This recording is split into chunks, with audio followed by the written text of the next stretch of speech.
మందమరి పట్టణంలోని 21వ వార్డు అంగడి బజార్ ఏరియాలో 12 లక్షల వ్యయంతో నిర్మించనున్న సీసీ రోడ్డు పనులను మంత్రి గడ్డం వివేక్ వెంకటస్వామి శంకుస్థాపన చేశారు. మంచిర్యాల జిల్లా మందమరి మండలంలోని అంగడి బజార్ 21వ వార్డులో 12 లక్షల రూపాయల వ్యయంతో నిర్మించనున్న సీసీ రోడ్డు పనులకు కార్మిక గనుల శాఖ మంత్రి వివేక్ వెంకటస్వామి సోమవారం శంకుస్థాపన చేశారు.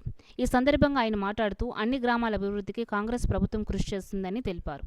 బీఆర్ఎస్ ప్రభుత్వం ఉపాధ్యాయులు అధికారంలో ఉండి చేయలేని పనులు కాంగ్రెస్ అధికారంలోకి వచ్చిన వెంటనే చేయడంతో బీఆర్ఎస్ నాయకులు ఓర్వలేకపోతున్నారని విమర్శించారు.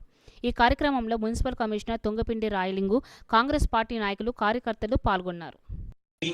సిఎస్ఆర్ ఈ నిధులు కూడా మనకు ఎట్లయితే అవసరాలు ఉన్నాయో అవి అన్ని కూడా కలుపుకొని సుమారు 25 కోట్ల పన్ను మన మందమరిలో ప్రారంభం చేయడం జరిగింది. కొంత టిఆర్ఎస్ నాయకులు అంటున్నారు, అరే ఖాళీ ఎలక్షన్ టైం, ఇప్పుడైతే ఎలక్షన్ లేవు ఇక్కడ. కానీ మన బాధ్యత ఏదైతే ఉందో రాష్ట్ర ప్రభుత్వం నిధులు శాంక్షన్ చేసి ఇక్కడ పనులన్నీ కూడా చేస్తున్నారు. 10 సంవత్సరాలు ఎవరు ఆపలే వాళ్ళని.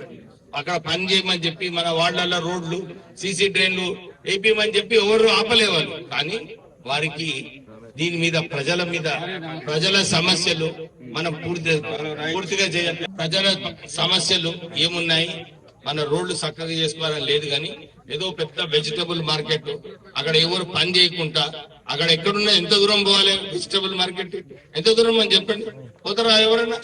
కానీ దాంట్లో కమిషన్లు వస్తాయని చెప్పి పెద్ద పెద్ద బిల్డింగ్లు టిఆర్ఎస్ వాళ్ళు కట్టడం జరిగింది. నేను ఇంతే చెప్తున్నాను మందమరి ప్రజలకు, మీకు ఏదైతే అవసరాలు ఉన్నాయో అన్ని కూడా పెట్టడానికి నేను సిద్ధంగా ఉన్నా. దీంతో పాటు మీకు మంచినీటి కోసం అమృత్ స్కీమ్ కింద 30 కోట్లతోని పైప్ లైన్ లేపించి మీకు ఇంటింటికి నల్ల కూడా 6 నెలల్లోనే వస్తుంది.